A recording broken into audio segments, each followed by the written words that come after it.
Welcome back to Sports World. Time now to talk racing. Keith Hilly has joined Jack Newton and myself.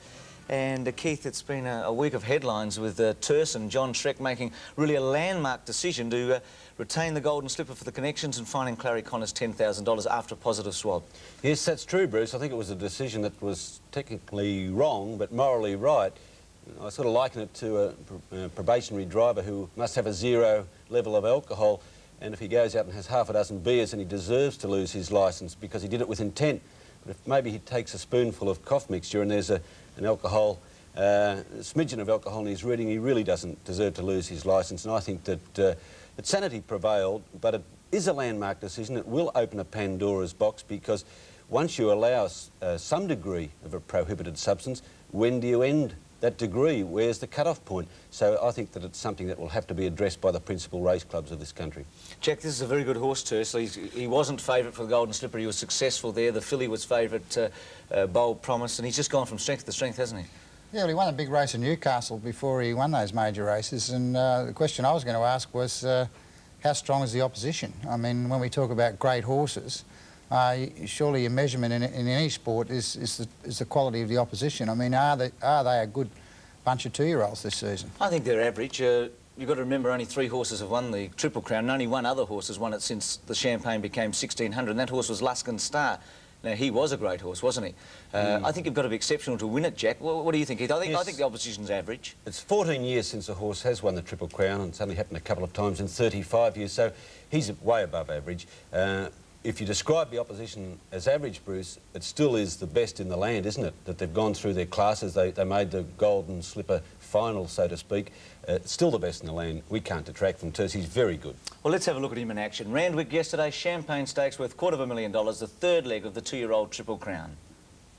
Musical Chairs is a clear-cut leader in the run to the first turn. Kinjate is in second spot. Terce has been a bit wide from the outset. Dye's letting him stride up into second place now. Running fourth, French Prince, followed by High Precious, and then Big Dreams, who got back a little bit. A gap to Sade, and then Kuringa. Further back, making ground out wide as Beppa's Boy, followed by Pippi War and Electric, and Count Arthur back at the tail. 600 metres out, and it's Musical Chairs, the leader. 2 lengths on Terce, who's creeping closer as they come to the turn, followed by Kinjate. French Prince under heavy pressure, High Precious on the fence, and then Big Dreams, followed by Beppa's Boy, and Electric is giving them a big start as they turn the corner. Coming over the rise now, Musical Chairs in front. Dye took a peep over the shoulder on Terce. He's got the leader covered, and now Terce explodes to the front. Terce has dashed away on top of the rise, quickly put 3 lengths on High Precious, followed by Kinjate, and then Sade and Big Dreams, but it's shades of Luskin Star. Go Terce. Terce 100 out is well clear. Running on doggedly now, Sade in the last bit, followed by High Precious, but Terce completes the Grand Slam. He wins the Champagne brilliantly over Sade. High Precious 3rd. Well, the other horse to have won it, we talked about Luskin Star. He went on to run in the Cox Plate. I think he was favourite. It was the year of Raffendale and the year that Family of Man won. Is this a Cox Plate horse? I think he is, Bruce. First hurdle in Melbourne in the spring will be the Caulfield Guineas. He's going to have some opposition in that from a local horse, a gelding called Jackpill, who has had 2 starts at Moonee 2 wins, and yesterday's win, running a race record, was the best performance I've seen in Victoria from a 2-year-old. But of course this is off-season here, and he's going to know something, well, he's going to have something to beat when he runs into Terce in the Guineas. But as for the Cox Plate, I think that he's a different horse to Luskin Star, who was more brilliant than Terce, and to my mind, in his year, he was always suspect at 2,000 metres, but Terce seems to me as though he will run that middle distance. Jack, how would you rate this horse? I mean, we're talking about Shaftesbury Avenues, Better Loosen Ups, Superimpose, maybe Surface Paradise and Durbridge. Terce as a 3-year-old, give him any hope in a race like that? I would, Bruce, but, you know, like I said, you know, I sometimes question the term champion, and I really think you've got to look at the opposition. But I think up against those sort of horses, I mean, surely Better Loosen Ups at this stage is a much better horse than him. Jack, you're labelling that point. You really think that Terce didn't have a lot to beat in his Triple Crown? Well, yeah, I do. I think, you know, sometimes in racing circles in this country we get carried away with how good our horses are. I mean, we never talk about how good our trotters are, or our pacers. Listen, I'll be back with you in the golf segment soon. We'll talk about some other subjects. Well, let's say, Jack, is it fair to say he's a champion 2-year-old? I mean, I agree with you. I mean, we call everything a champion when they're not. You're dead right. You're spot on. I mean, he's an outstanding outstanding 2-year-old. He's the best 2-year-old. It'll be interesting to see if he makes that progression. Canny Lad couldn't do it. Courtser hasn't been able to do it in recent times. Well, let's hope this horse does, because the sport needs glamour horses. It sure does. And he is a glamour horse. Well, two horses that weren't great 2-year-olds, but they've turned up to be pretty good stayers, are both from New Zealand. They're Castletown and Just a Dancer. St Ledger Stakes yesterday. This was a terrific finish.